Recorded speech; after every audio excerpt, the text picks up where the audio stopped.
Hello, everybody. Welcome to our Monday Comics Review Show. You're back. I am back, yes.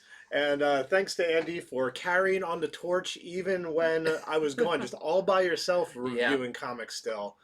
But I'm back in the nick of time because this is a big week. It's a big one. We have a lot of comics we're going to go over today. So before we start, I'm Jason. I'm Andy. And we're with infinityfluxcomics out of Chattanooga, Tennessee. And every Monday, after our store is done bagging and boarding all the new comics, we divide them up. We read the ones that either we most want to read or we think that people want to know the most about. And then we do this show. We call it a spoiler light show. So we're going to tell you why you might want to get the comics, whether it's for a first appearance or more about the storyline than what you can read in the solicitation. We're just going to tell you a little more, get you prepared to go in your comic store Tuesday, Wednesday, or whatever day you make it there. Mm-hmm. So without further ado, let's launch in because I think we're going over like 25 books here.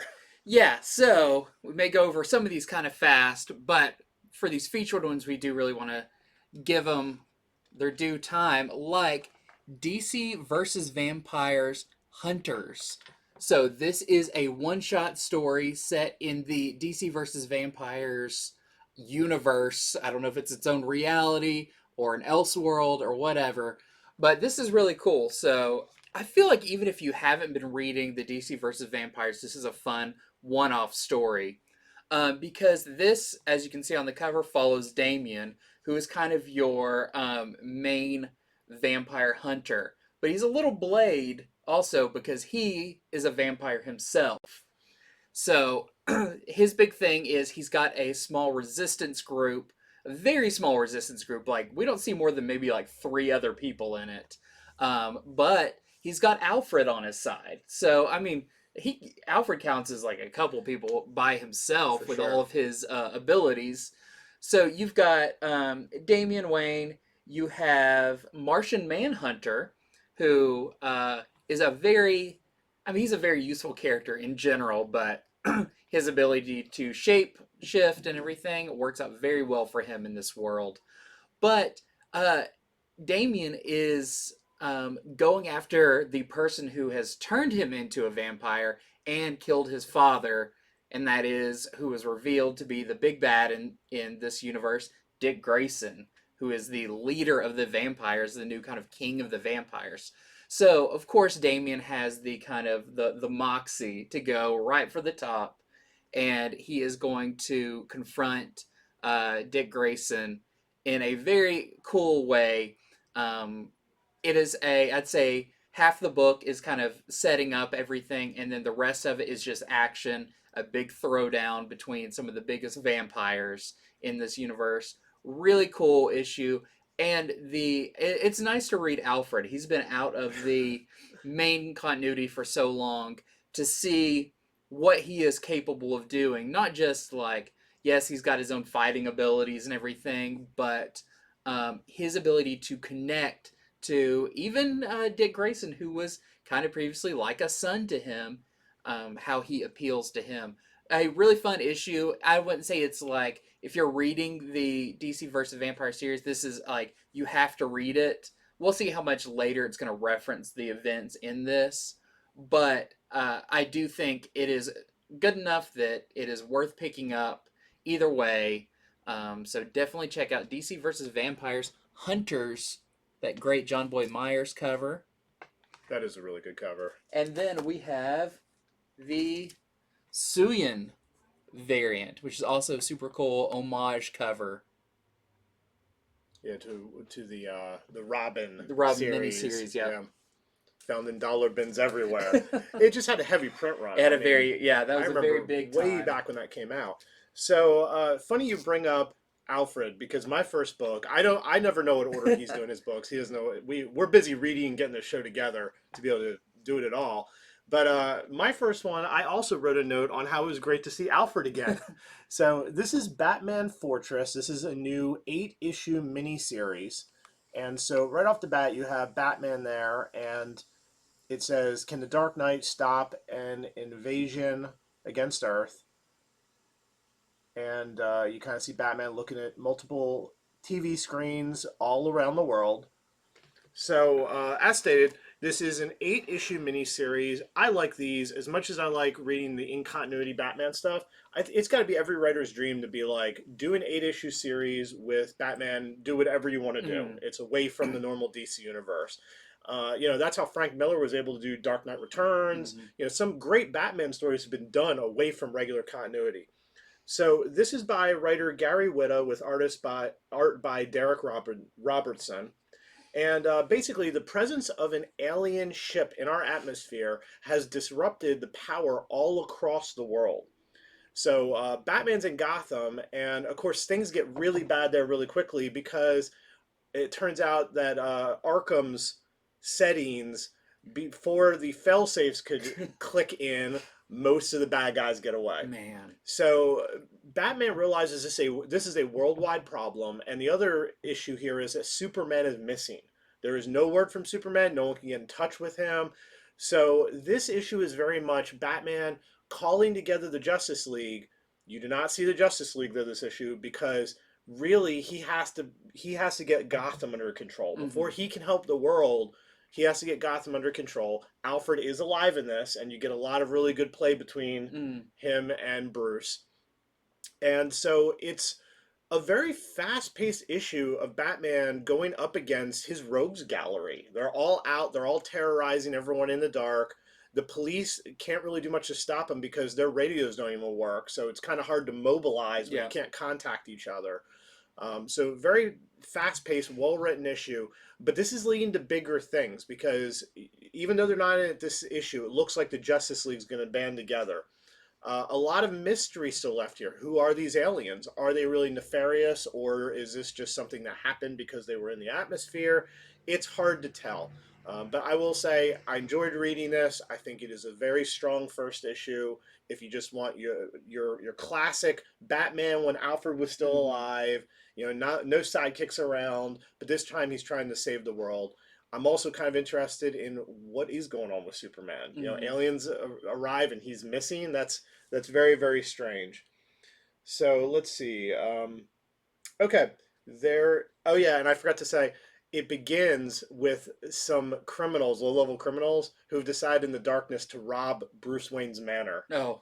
So yeah, great opening. Just I'm sure you can imagine how that goes for them. So we have this variant. This is the Doily variant, Batman in the Dark. And then here is the 1 in 25 Robertson variant we're selling to our customers for $20. Yeah, it's cool to see Gary Whitta on there too, writer of Star Wars Rogue One, and that's right, very big like film guy.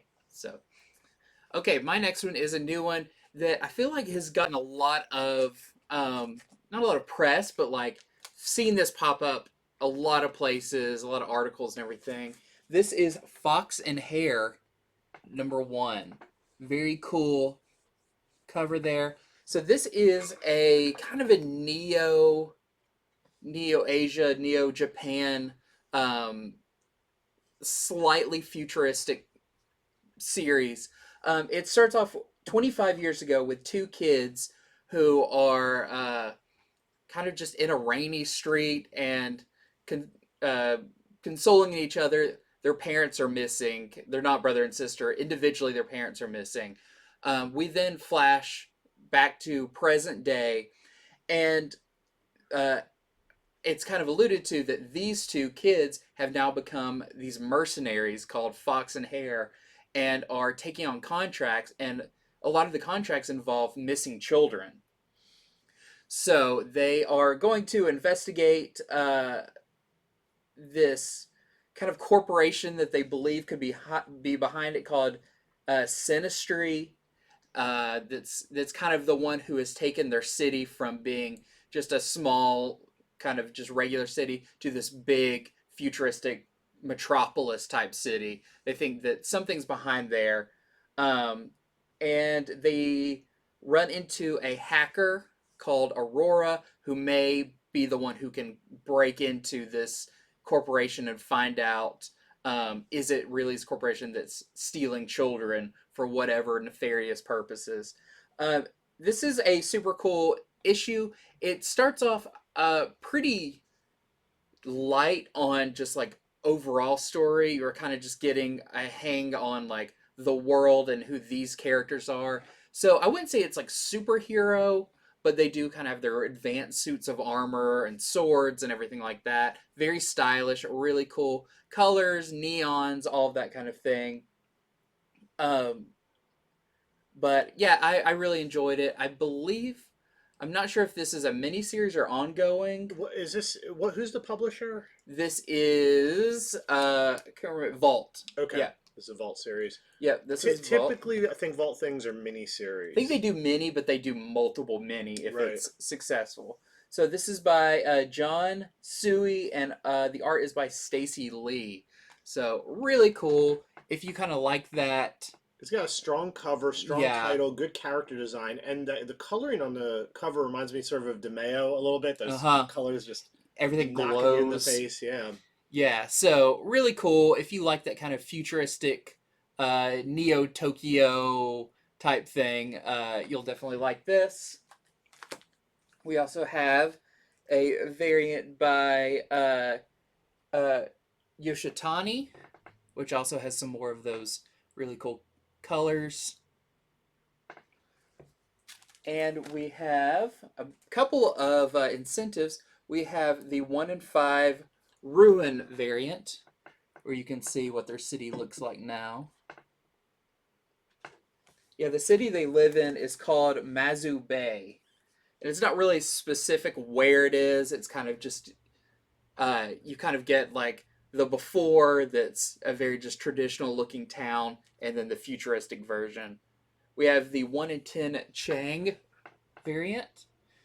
We're selling to our customers for 15. Then we have a 1 in 25, the Co variant that we are selling to our customers for $20. I don't even think you get both characters' names in this. I think you only get one. Because it's one of those things of like, people don't normally just say each other's names, so it doesn't have one of those traditional intros where they just say their full names. So yeah, definitely a starting point for a really cool looking series. Okay, so you speak about Alfred, I speak about Alfred. You speak about a book that takes place in the future. I'm going to do the same. Because next up, I read Spider-Man 2099 Exodus #1. So this follows the Alpha issue, which was out a few weeks ago. This is going to be a 5-issue miniseries. So we had the Alpha that reintroduced Miguel O'Hara, kind of caught you up to speed, what's going on. So what happened in the Alpha is that a celestial landed. It made this big crater in the middle of nowhere, and this sort of garden has grown out of where the celestial's body is, and it's this great power source. And of course, this evil organization, the Cabal, they want to take all the power, and of course, Miguel wants to stop them. So this issue, well, let's start with the cover. I usually like to talk about covers first. So it's right on here. It says introducing Winter Soldier 2099. So you see Winter Soldier on the cover. That is the Winter Soldier 2099. Some people have been saying, I've read, that maybe this is not. This is Crossbones.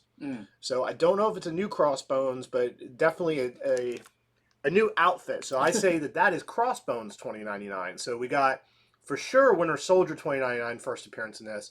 I would also say Crossbones 2099 as well. But this comic is primarily about this new Winter Soldier, which I think is really cool. Because as much as I love Spider-Man 2099, we know Miguel. Yeah. If you're going to introduce these other 2099 characters, we want to know who they are. So it's a pretty interesting issue in that Ghost Rider 2099 is around as well.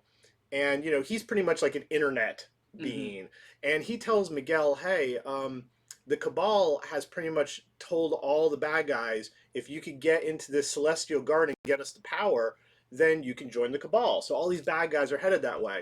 And Ghost Rider is like, we can stop them. I know this soldier that we could hire. And this soldier would go and pretty much stop everyone and go in there for us. And so Miguel's like, yeah, let's do that. And then he's kind of out of the story for most of it. Like, then you get to the Winter Soldier 2099, and you get to see her tale. You get to see her origin. You even learn a bit of what happened to Bucky Barnes, a pretty Hmm. important thing of whatever happened to Bucky Barnes. So it's really her origin plus how she deals with this situation with the Celestials. Or with the Celestial Garden. I'm sorry, there are not Celestials in this. It's a garden that has grown out of them. It's a good story. It's a very interesting new character, and I'm hoping that as this continues, all these new 2099 characters will come together because next issue is promising Loki 2099. Hmm. So the other thing to know is there is a new leader of this cabal who is the Green Goblin, and it is actually Norman Osborn. That was revealed at the end Hmm. of the last issue, so that's not a spoiler. That was revealed in the alpha. But Norman Osborn is back, and it looks like because of what happens in this, that he's going to have to stick his own neck out. He's going to have to do his own dirty work Hmm. following this issue.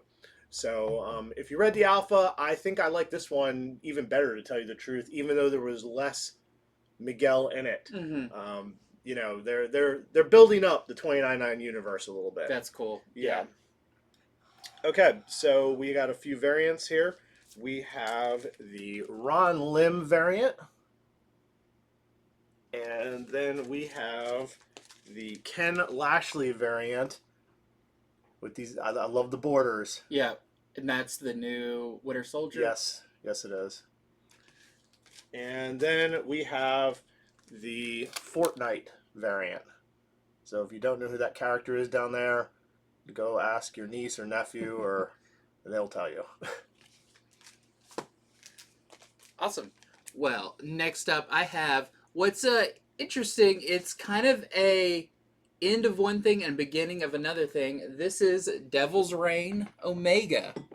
So Daredevil, Devil's Reign Omega, picking up some of the plot points from Devil's Reign event and kind of setting the course for what is going to be coming up in Daredevil. So this is primarily, we have our main story, which, very interesting enough, if you've read Devil's Reign, they are, the superhero community is going to Matt Murdock's funeral that's being watched over by Daredevil. So, if you didn't know, Daredevil has a twin brother named Matt Murdock? No, that's Mike Murdock, I think. Something like that. Very similar. Yeah. And he looks just like him. He died, so now Daredevil's kind of in the clear of like his secret identity. But a lot of the superheroes actually know that that was all just a ruse, and so they're kind of having to go to this funeral. But like characters like Luke Cage are like, this is kind of dumb that we're doing this. Like, I'll play along for a little while, but I'm not going through the entire thing. But what's interesting about this is Daredevil actually goes to Reed Richards to find out what happened to Kingpin. Where did he go? At the end of Devil's Reign, he left on a yacht, and they find out he's actually around where his course looks like it was going towards Latveria, which already sets up something that I'm not sure what. Good news, Kingpin and Doctor Doom. Yes. So this is kind of sprinkled with where does it look like Daredevil story's going. The stuff with the funeral is fun just because a lot of people are acting. You've got J. Jonah Jameson there who is just really pushing his podcast by trying to get a lot of talking points from this. But you've got like Jessica Jones, Luke Cage, and their thing is what happened to the Purple Man's children that were a big part of this whole how Kingpin got the Purple Man's powers is through his kids and everything. So Jessica Jones is going to go off trying to find what happens to them. All the while, Luke Cage, is meeting with press because he's running for mayor of New York. There's a lot going on here that feels like it's going to branch off into possibly, it even feels like a new Luke Cage something. I wouldn't be surprised if he gets like a Mayor Cage series or something like that. And Daredevil is actually with Elektra again, and he is going to start going after the Hand, which is cool because later I'm going to be talking about Punisher, who is a big part of the hand, I feel like we are going to be gearing up towards a Daredevil versus Punisher something, because their paths are too interconnected. But they're going to go after that. This also has another story in it from Jim Zub, who is going to be writing the Thunderbolts series about Luke Cage dealing with kind of the remnants of Kingpin's Thunderbolts team he put together of supervillains.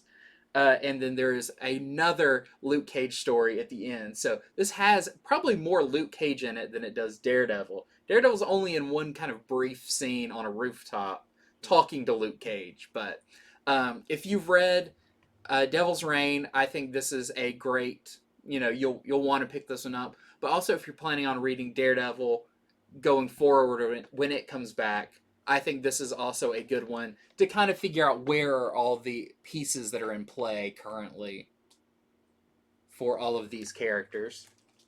We've got some variants for this. We've got the Momoko variant. Very creepy. Yeah, what is going on there? She's got some blood on her eye or something, but very grim. We also have the name that we're seeing pop up a lot more. This is the Lubera variant. It's like Lubera is getting a lot of work lately. Really cool.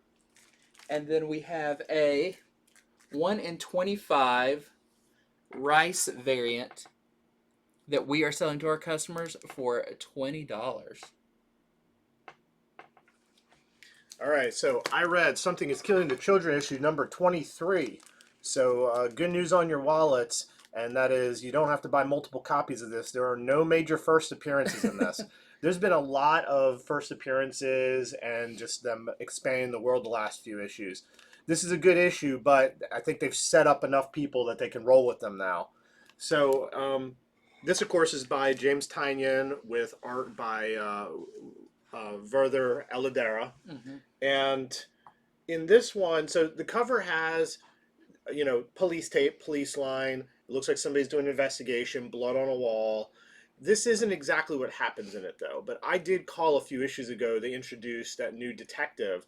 And I said, it's about time for them to have some, law agencies kind of start to learn what's going on here. Especially because Erica, she doesn't really have anyone behind her anymore now that she's quit the Order. And now that they're after her. So in this issue, Erica, she got taken into police custody last issue. This one, she has to talk her way out. And in doing so, she may gain a bit of an ally. Past that, we learned in the previous issue that there's another house over in England called the House of Cutter. And there were the two really creepy characters who got the call that they need to come over to the U.S. to take out Erica. Mm-hmm. Well, one of those characters, her name's Ms. Cutter, she's in this again, and we get to see her arrival in the United States and just how severe of an individual she is. Let's just say she didn't have a good experience on the plane, and she does something about it, and is able to get away with it because when you're part of the Orders, you just have friends in high places. Yeah. But the last thing that's pretty cool in this issue is, so we know Cecilia is the one who is pretty much ordering Erica's death, but it's hard to imagine she doesn't have misgivings about this. That gets addressed in this issue. By the end of reading it, you'll know, does she have misgivings or not? I can't say what, but that's a big part of this too. So I'm really happy. All the new key players are in place. Things are moving forward. But no major first appearance. No reason to buy 5 copies of this one. Just a good read. We got some very cool variants, however. The variants could break your bank, though, because some of these are great. So we have the Jenny Frizen, the regular mask variant. And now I've been taking these out and showing what's under them, but you won't need that this time because we have incentives that show it without the mask. And then we have the bloody-faced variant. And the mask does move. But I'll get to that in a moment. And then here is the 1 in 25 Inhyuk Lee variant we're selling to our customers for $25. Okay, so here's what's underneath the different mask. Here's the bloody mask, what's under it. This is the one per store Frizen variant we're selling to our customers for 50. Without the mask, she looks less confident. I know, She's a little yeah. like, I think Frizen was like, I've been making everyone look tough. Let's show some other feelings, Yeah. I'm not sure what exact feeling, how I would describe this. The biting the lip, the sort of uncomfortable. Yeah, some kind of apprehension. And then under the non-bloody mask, it is the same. But this is the 1 in 50 Frizen variant we are selling for $80 to our customers. And that's all of them. Wow. Okay, next up, I've got our next installment of Batman Beyond the White Knight. This is Beyond the White Knight number 3. And not a whole lot to say about this one, but it does pick up on from that big reveal at the end of the last one that, yes, Harley Quinn and Bruce Wayne had a relationship in this White Knight universe. Which, if you've read all of it, it's not that crazy. Yeah. She has become... Harley is such a big part of the White Knight She's such a big universe. part of it. She's such a strong character. Yeah, she's very different. Very different than your very traditional Batman the Animated Series type Harley character. But in this, you get a lot of interaction between those two. You find out more about what that relationship entailed, how it stands now, and what was the relationship between Harley's kids and Bruce Wayne. You'll have to see that too. Bruce Wayne gets a new suit in this that is not as powerful as Terry's Batman Beyond suit, but it's the one right before it. So it has almost all the capabilities, but it can't go invisible. It doesn't have some of those. And you get to see Terry face off with Bruce because he believes that Bruce had some hand in his father's death. So a lot happens in this issue. Really cool, really fun issue that you never know what's going to happen in this universe. So super cool A cover by Sean Murphy. Then, of course, you've got the Sean Murphy variant. And we have a 1 in 25 Nguyen variant that we're selling to our customers for $25. All right, so Deathstroke Inc. number 9 is out tomorrow, and I gave it a read. This is part 6 of Shadow War. So here's a warning. This comes out the same day as Robin issue 14. You got to read this first because they're all part of Shadow War. This is part 6. Robin is part 7. I'll get to that later. In fact, when I was reading my notes on this, I write the notes as I go.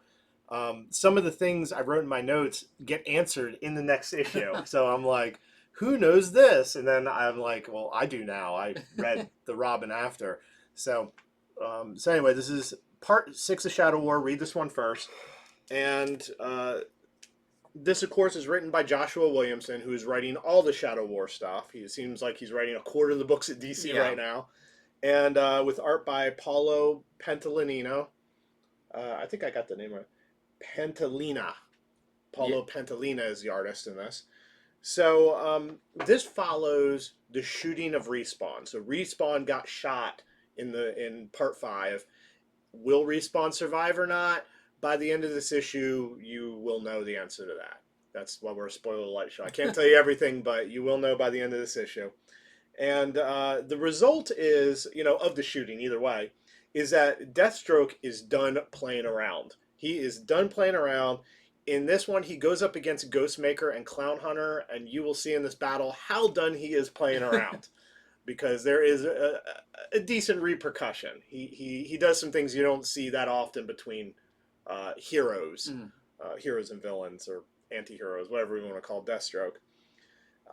So he and his secret society are going up against Talia and her people in a suicide mission. It doesn't happen in this issue. In this issue, they get ready and they're headed that way. He has to fight Ghostmaker and all that. But at the end, it's like, we're going in. I'll get to the repercussions of that when I get to Robin later on. So, also in this issue, though, Batman is questioning the Deathstroke imposter, the one who actually did kill Ra's al Ghul. There are more hints as to who this person is, because Batman's such a good detective. If you just read his lines, you're like, "Oh, Batman, what are you thinking?" Yeah. You get the idea Batman probably knows who it is, and I have to say, this person seems to have other superpowers. So when you read this issue, I could not guess who this imposter is, but you might be able to. I doubt it. Yeah, that's More to say on this when I get wait to till you Robin get to number Robin. 14. So that's what's going on in Deathstroke Inc. Number 9. I have been enjoying Shadow War. It's been very just fast paced and awesome, and some severe stuff going on it too. And here is the Derek Chu variant. Yeah, it's always weird when they put out 2 parts in a week. It's like you want to like stop somebody before they leave and be like, "Hey, just make sure read these in these order," because I mean, especially with a big thing like these 2 issues, it makes or breaks. It really does. If you were to read the one before this, it would be like, "Hey, parts of this where Batman's trying to figure things out.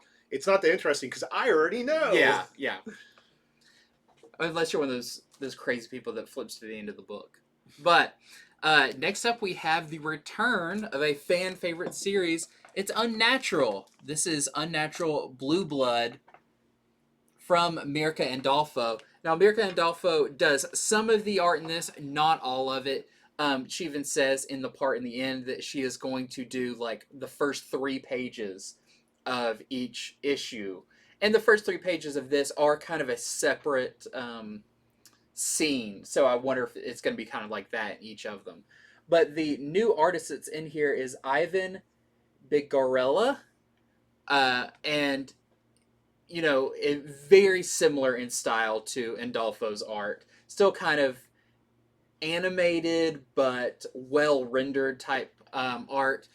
And this is interesting because usually I like to say, oh yeah, if you didn't read the previous one, it's fine. I feel like this one, definitely to get the most out of it, you would have to have read the previous Unnatural series. You could try to jump into this one, but it may take you a little bit longer to figure out what's going on. In the previous series, you had this story of Leslie and her kind of her love for someone that she was not allowed to love in this world because it was like pigs can only be with pigs. Right, cross species. Cross species, I guess. Yeah. No interspecies relationships. And it's kind of starts out as that. This kind of like romantic. She has these dreams of this white wolf. The wolf. And everything. And it turns into a crazy, like, secret cult story, everything. That I highly recommend you go back and read.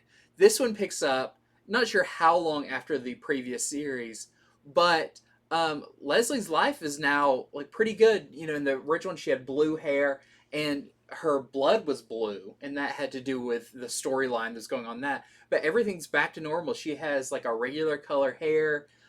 She even at one point cuts herself, and you see that like her blood is red. It seems like everything from the previous one is behind her. She has started a new life with her love from the previous story. So that's really cool to kind of get the where are they now type thing.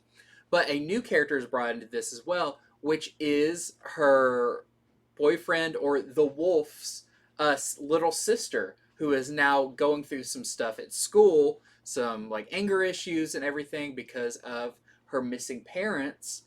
But she is also having dreams, and that's kind of what started Leslie on her story in the previous one, is these dreams of this wolf.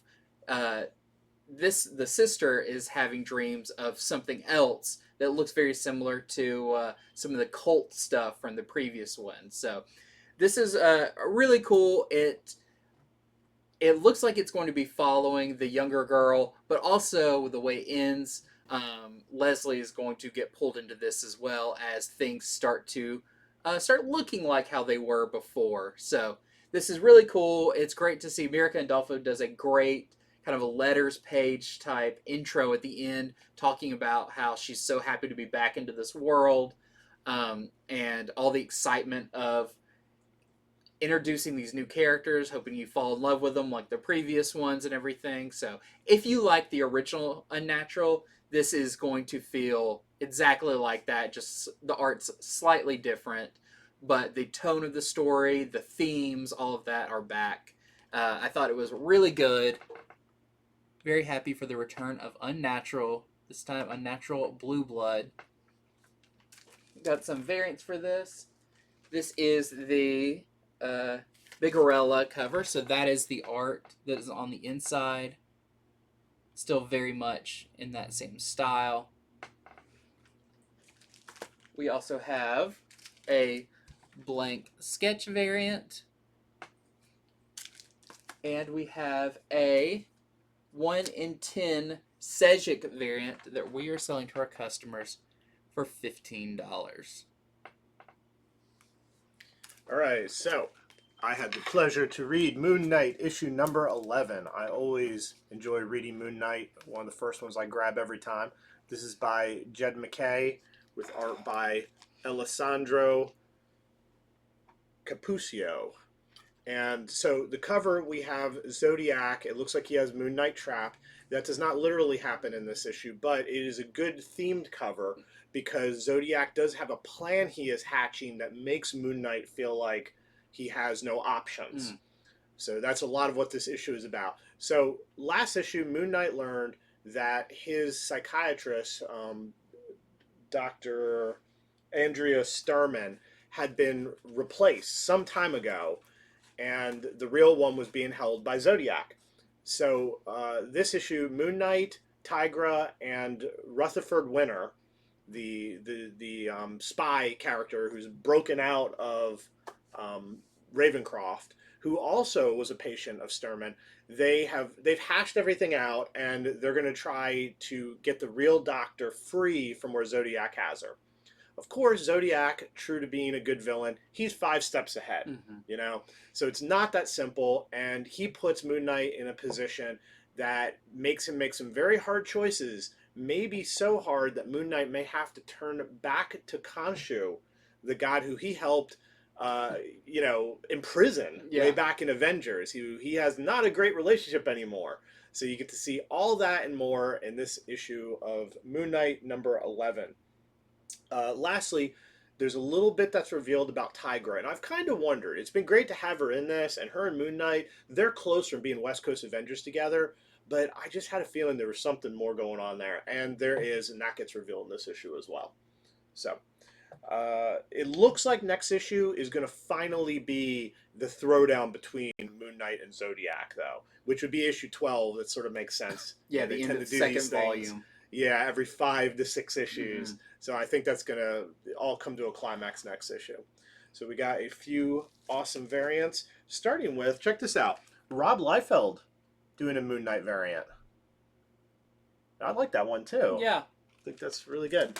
And then here is the Mana variant. This is the Skrull variant. Marvel's doing their series of Skrull variants. You'll see a few more of those later in the show. Here is the Ruin variant for Asian American Pacific Islander Month.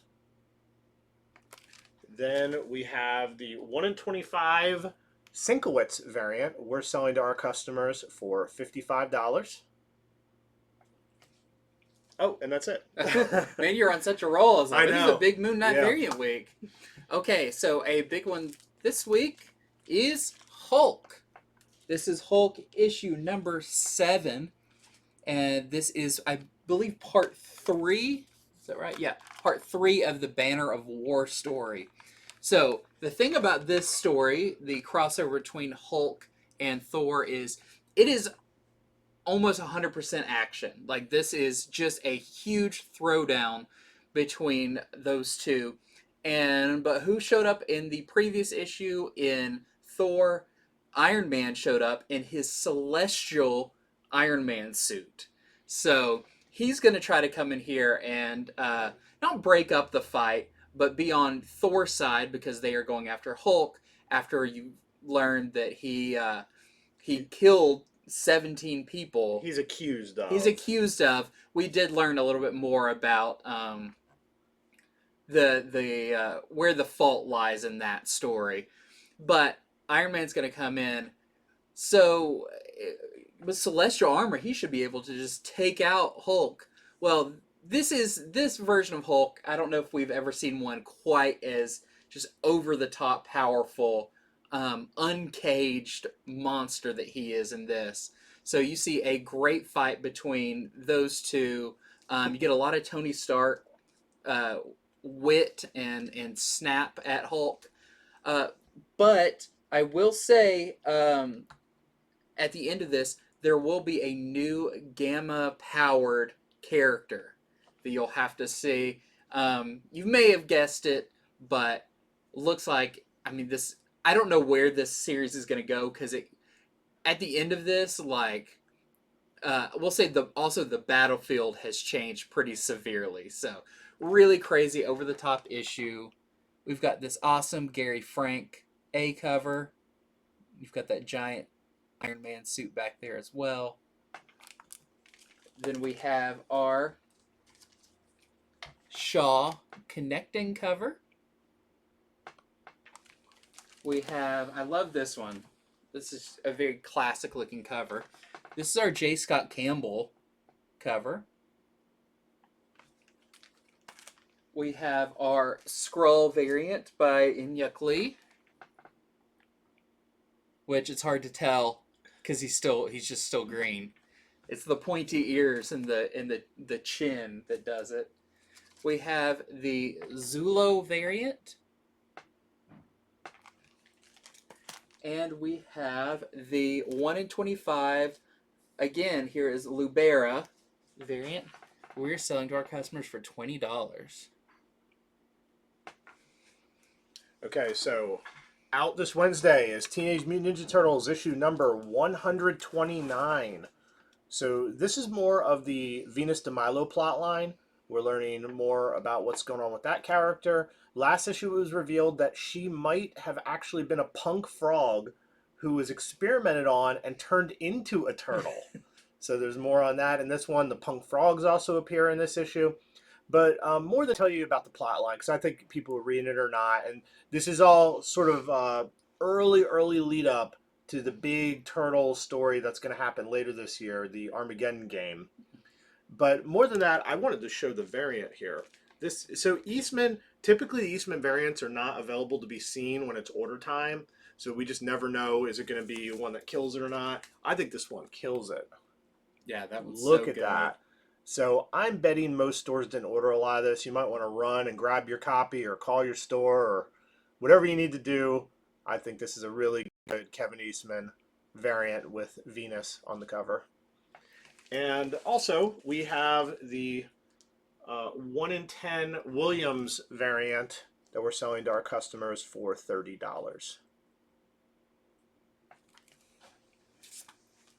Okay, next up we have the final issue of Teen Titans Academy. So this is part 2 of our kind of graduation story. It wraps up a lot of the big battle that was in the previous one. But I think the big question from this is, where do they go next? Where does Red X Note go next? Yeah, where do any of these characters go? So this does kind of pinpoint a couple of the characters. One of the big focuses in this is on Chupacabra, who is one of the members of the Bat Pack, and his uncle, who is George, who is essentially George Perez, who is a comic book artist in this. Very, very smart kind of character creation around there, who confronts Chupacabra about maybe a secret that he's keeping. You see a lot of development from that character. I have to imagine we're going to see the Bat Pack, the Chupacabra, all of them go on to something bigger, because that's really been some of the highlights of this series. We also get Starfire is addressing the class of this whole run, this kind of new class that came in as freshmen. But she's also talking to the next set of recruits. So it's hard to tell. It's kind of a small picture, but there are a lot of characters there, and one of the members is just a dog, which I think was really, really funny. But I don't know if maybe if they bring Teen Titans Academy back, if it's going to be a whole new slew of characters or what. But it's cool to see. She's got a very heartwarming speech that she does, and the new Titans Tower is revealed to the new class. So, great final issue. Kind of one of your heartwarming uh, issues with her final speech about the Teen Titans and what they mean. So, really cool way to end the series, and I'm looking forward to seeing what they do next. I'm not sure if they're going to actually do just maybe a main Teen Titans book or what. Some stuff with Beast Boy and Cyborg 2, since they've been conjoined. They play with that a little bit. We also have this Todd Knock variant. Okay, so time to talk about Shadow War Part 7 in Robin number 14. So it says on the cover here, Deathstroke terminated. And not with a question mark, but with an exclamation point. So around the cover you see a lot of people fighting. And yes, this does all happen because it's like I got to talk about this one without spoiling the last one. So Oh, yeah. Yeah. so all the groups are fighting in this one by the end of it. And you got Ghostmaker going up against Angel Breaker, and you learn more about them and their past. Angel Breaker kind of claims she's sort of like Ghostmaker's Catwoman in a way. Okay. Yeah, as you know, we keep having Ghostmaker be like this alternate Batman, and let's see. There's also a good part where Batman and Damian, they're headed to where the battle is. They know this battle's raging on. They're going to go try to stop it, do their own thing. And Batman tries to send Damian home. He's like, this is too dangerous. And where it leads is a conversation about some of their thoughts and feelings on the death of Alfred. And that was good. Some of that really needed to be addressed. Yeah. So that part's really cool. On top of that, Deathstroke is going to fight Talia in this issue to the death. One of them, by the end of the issue, is declared dead. I say it that way because you know how comics can be, but it's like one of them appears dead, a character we trust says, hey, that person is dead, and that's where it's left. Yeah. So, a major death in this issue, supposedly. And let's see, what else is in it? Oh, and the other big part. So by the end of this issue, the Deathstroke imposter reveals their identity. So you can be guessing about it when you read Deathstroke Inc. number 9. But you're going to get an answer. And you'll get the answer here in Robin 14. I certainly didn't guess it. The biggest hint I can give, which I'll give a bit of a hint, but here's the thing. There's so many past members. This was a former member of one time of the Justice League of America. That's what I'll say. Plenty of people, though, have been in that role. But to me, I mean, that would tantalize me to hear. So, and so that is part 7. Shadow War is still not over, however. More to come. So we have the variants. Here is the DeMeo variant. And here is the Gardini variant for Asian American Pacific Islander Month.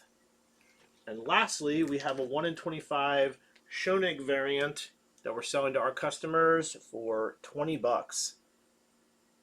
The shadows really make that.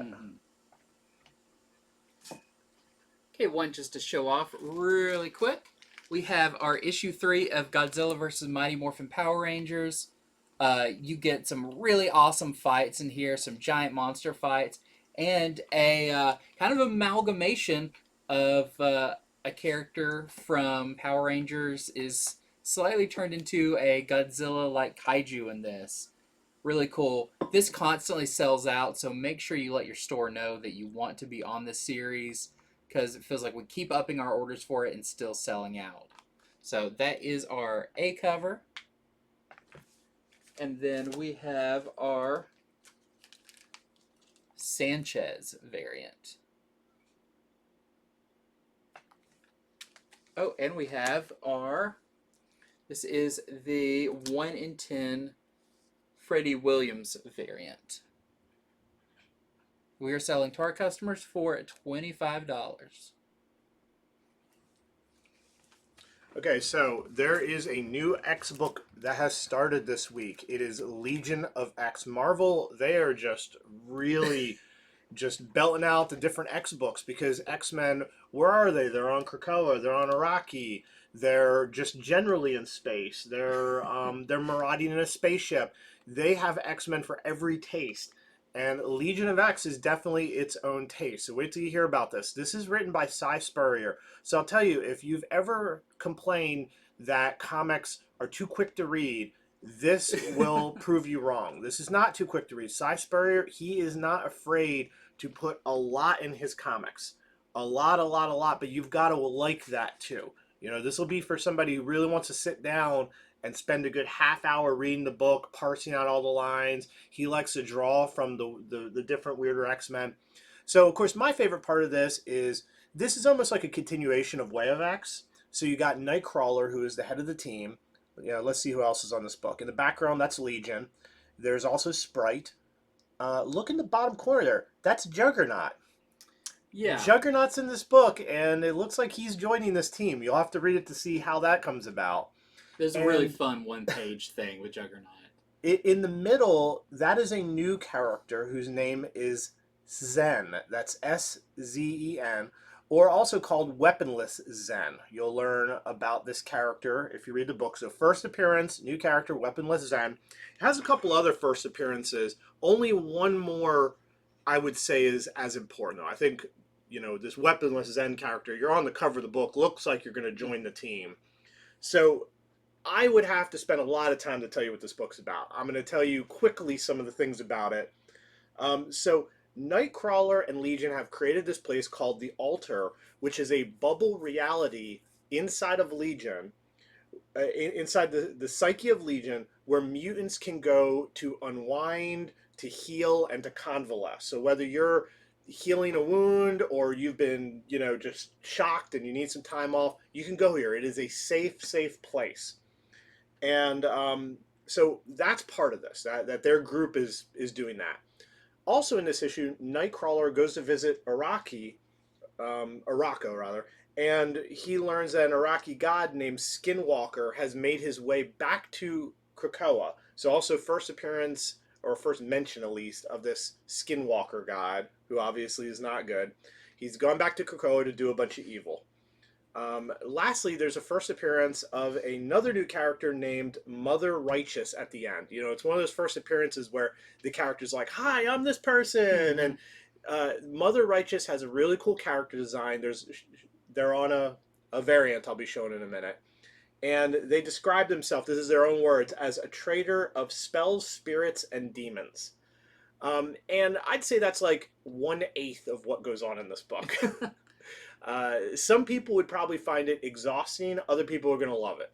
If you like characters like Legion and the kind of things Legion gets up to, just astral plane, projection, characters walking upside down, all of that.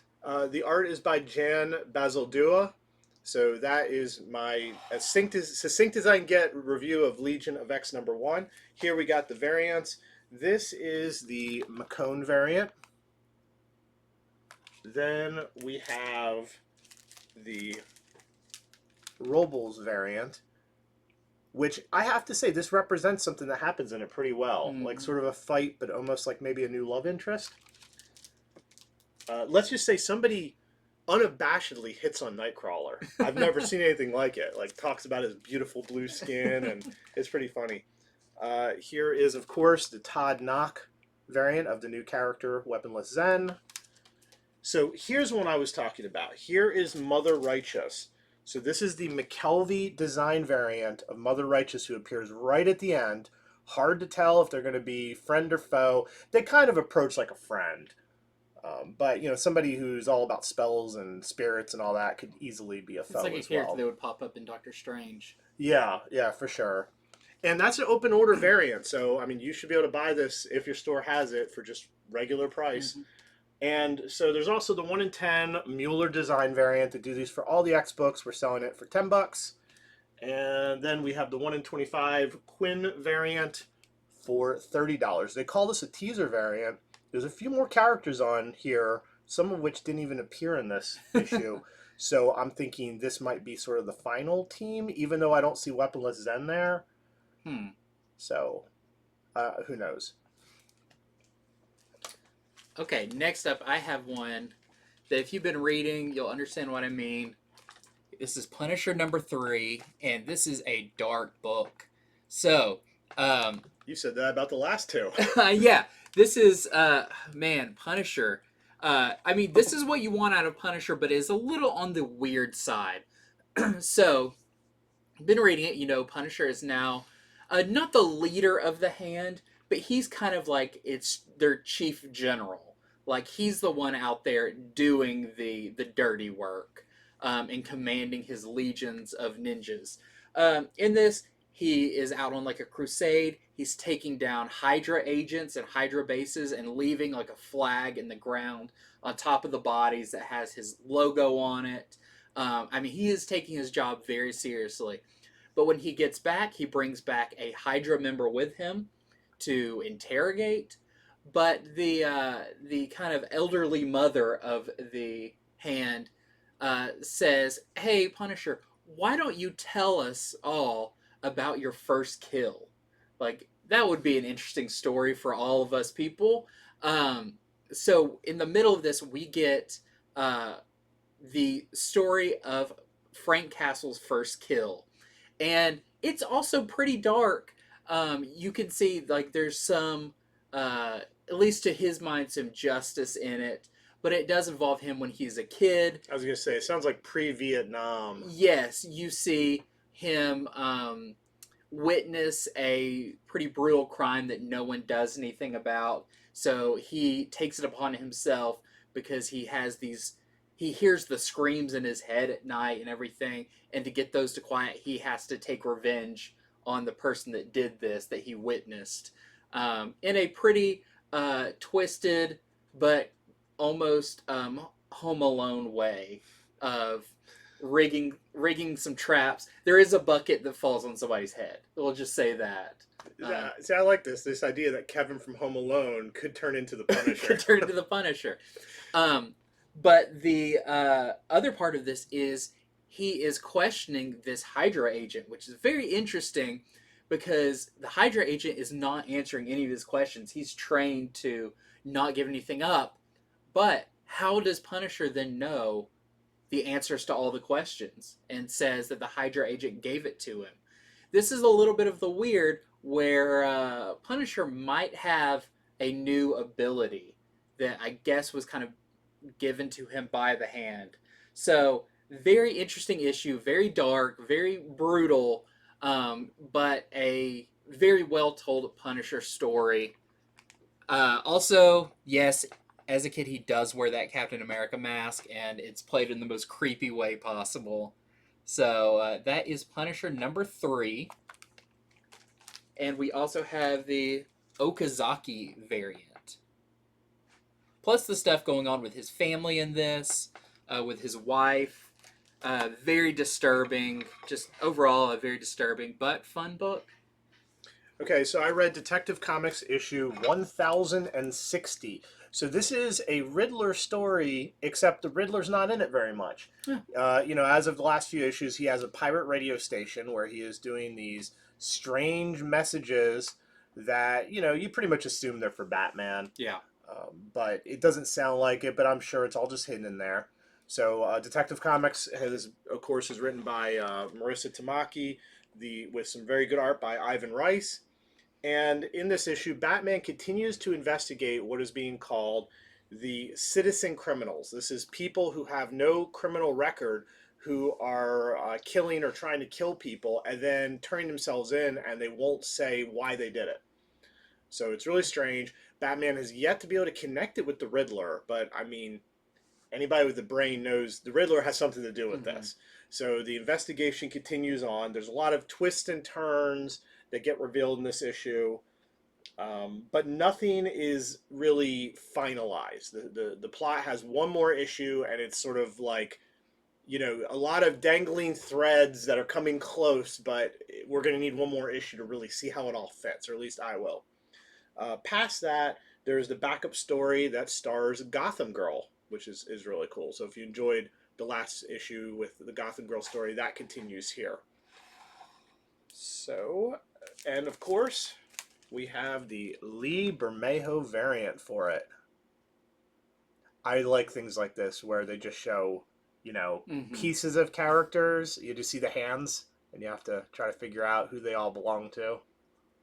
Also, that's a very not looking good sell to keep some of those very strong characters in. I think they need to be in more secure area and not that close to each other either. Okay, next up we have Amazing Spider-Man #2. So look at that cover. Cold shoulder. Cold shoulder. We know in the last one the big reveal, MJ has a new family and kids. Well, if you want an answer to that, it's not in this issue. I will say Mary Jane is not in this issue at all, and I don't even think she's mentioned. So this is more of a, here's how Peter Parker's life's going currently cover.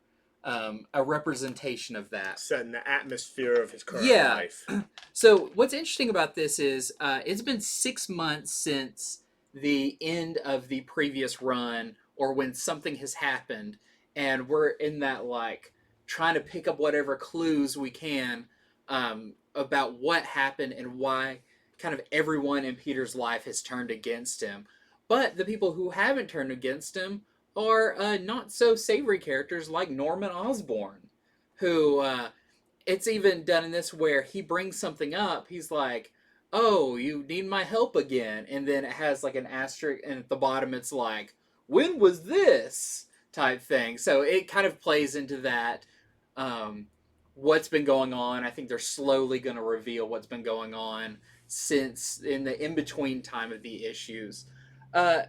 This deals a lot more with Tombstone, who seems to be kind of the big villain of this story arc. Peter Parker kind of working with him, kind of not. There's a lot going on, but yeah, this is an interesting issue. This is the art's by John Romita Jr. So if you like his style and everything, he's got some very cool kind of...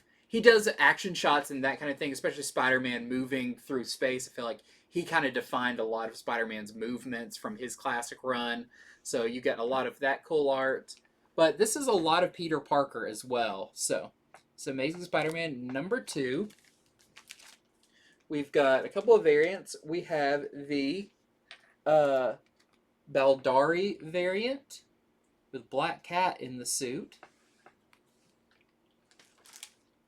We have the Inhyuk Lee with Tombstone there. I don't think I've read too much Tombstone, but he's in a lot of this. And we have the 1 in 25 Chew variant that we are selling to our customers for $50. That is a great cover with Green Goblin.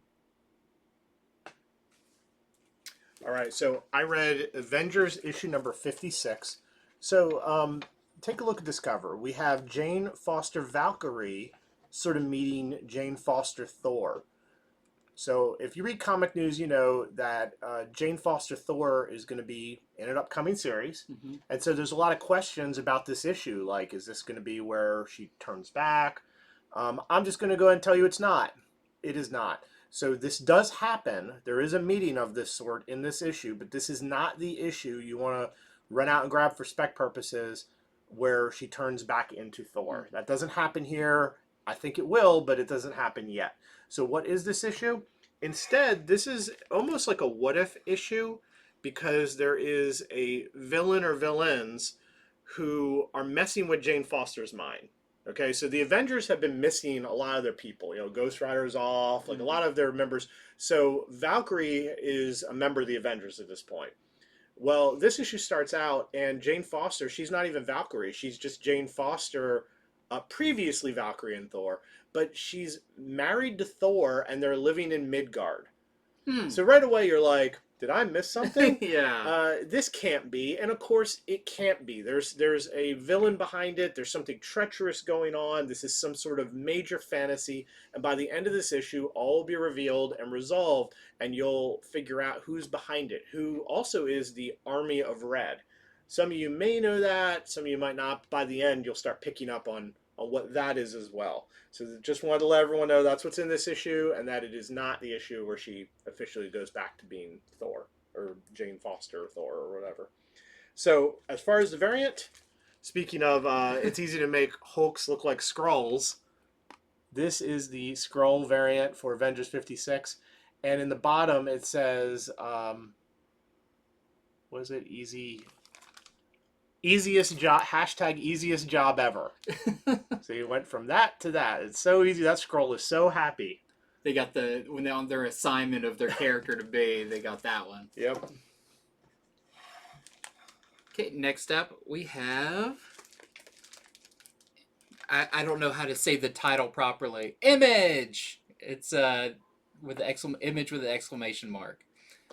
So this is Image Anthology number 2, continuing a lot of the little stories that were started in the first one by big hit creators. So you've got a continuation of Jeff Johns' story Blizzard, which is very interesting in this. It's always hard because, you know, sometimes we get some of those issues where like, oh, I wish this was double sized. This is like, we get like 3 pages. It's like, I wish this was even normal sized. Because Jeff Johns' Blizzard seems to be going in very interesting locations. Looks like it's maybe going to be a Wendigo story. We'll have to see. We have a new Ice Cream Man story in this that is very creative, even brings in some like realistic photography in a very interesting way. We have the return of G-Man, probably a lot of people don't know about G-Man by Chris Geruso from many years ago, kind of a fun all ages character, and a very funny installment of Scotty Young's story where it's just like Scotty Young drawing stories from his life, and this one's just awkward and really funny. But it's got the America Andolfo story continuing, has a bunch of fun stories in it. So that is Image number 2. The Image Anthology series number 2, with that great America Andolfo Sweet Paprika cover, and just the one cover. Okay, so I read Harley Quinn issue number 15. So check out the cover. We got Batwoman hanging out with Harley, and it says World's Finest with a question mark. So if Batwoman is the equivalent of Batman from World's Finest, does that make Harley Quinn Superman? It's kind of a stretch. They're kind of both Batmans. Yeah, I thought so too. So still a cool cover and a good issue. So Batwoman sprung Harley out of jail because somebody has been impostoring Harley and killing criminals and corrupt politicians and judges and policemen and scooping one of their eyes out. They leave the bodies missing an eye. And Batwoman needs Harley's help to figure out who it is because she figures this has to be personal. Why set up Harley? Yeah. Now, if you've been reading the previous ones, you know there's the new villain, The Verdict, and The Verdict is the person who's doing it. We just don't know who The Verdict is. So in this issue, Harley and Batwoman find a way to finally confront The Verdict, and they have a throwdown, and we get to learn who The Verdict is. And if you've been reading the series, it is a character you'll recognize. I honestly should have guessed who it was. But we don't find out why yet. Next issue is going to be the origin of Verdict and why she's doing this. So it's not over. It isn't over, but a lot happens here. Although I have to say, the plot line's moving along nicely and is interesting. Really just Harley hanging out with Batwoman's the best stuff. You know, Harley, she's broke out of prison with Batwoman, so she draws on her face this terrible disguise. She comes up with this huge backstory of who she is. She claims her name is Steve Martin, but nothing to do with the comedian. She goes into a fast food place, orders way too much food, tells somebody her whole life story. It's really funny, and they're having a lot of fun in this book, along with the plot Yeah. moving forward. So I enjoyed it. Good issue of Harley Quinn. I feel like the creative team on this book really has picked up, steam. Mm-hmm. Honestly, I've enjoyed it more as it's gone. So here is the Derek Chu variant on that. I think this variant is also awesome. I mean, Harley just, she's been knocked around and beat up, but she can take it. She's got a smile on her face. She's got her friend Kevin in the corner there. That version of Kevin looks like a monster you have to fight in Resident Evil or something. Kevin is scary looking if you really look at what, his tattoos and Yeah. the Joker art that's still on him. So, oh wait, we also have a 1 in 25 Shirahama variant. We're selling to our customers for $25 in a completely different style. Very different. Yeah, looks good though. Okay, next up, I've got Gunslinger Spawn. Or Spawn the Gunslinger. Does it actually say? It's Gunslinger Spawn. I couldn't remember if it said on top or bottom. Just another great issue of Gunslinger Spawn. This one, a lot between Gunslinger Spawn and She Spawn. A lot of backstory and maybe some stuff that Gunslinger Spawn doesn't want to talk about. So, great action movie poster cover there. And we've got a black sketch cover variant. And we have this great Brett Booth variant as well. All right, so I read the 3rd issue of Captain Carter. So this is a series told in an alternate world where Captain America isn't, from America. It's actually a British agent, Captain Carter. So she is not an American. And check out the cover. So the other person on the cover is Tony Stark, who appears in this issue. Yet look what his hand is doing. So he doesn't have like an Iron Man suit, and it's not all revealed this issue. So I can't really tell you what is going on here, but it's more like his body is the suit. So I don't know if he's a full-on robot, a cyborg, if only maybe his limbs are. But I will say in this, you see him use just his feet have just rockets in them, and his hand opens up and shoots a gun like this. So I'm really intrigued about this this world's Tony Stark. And his face also has, it looks like robotic sort of parts to it, robotic jowls, if you will. Who knows what they do? Probably more than just jiggle when he laughs. So in this issue, in the past issues, Captain Carter got unfrozen from ice, and she is learning that her government is now full of corruption. There's even a scene in this issue.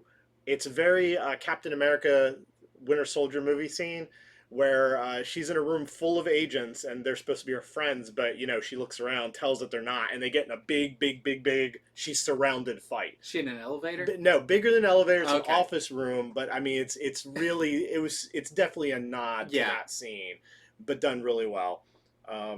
So she basically, the government agents are trying to kill her and her friend Lizzie Braddock, who of course that's, most people know her as Betsy Braddock. Betsy's actually her middle name.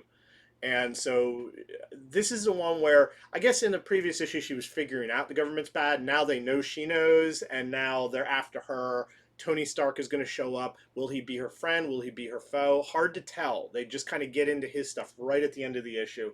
But I'm really intrigued as to what exactly his powers are. So that's what's going on in Captain Carter issue number 3.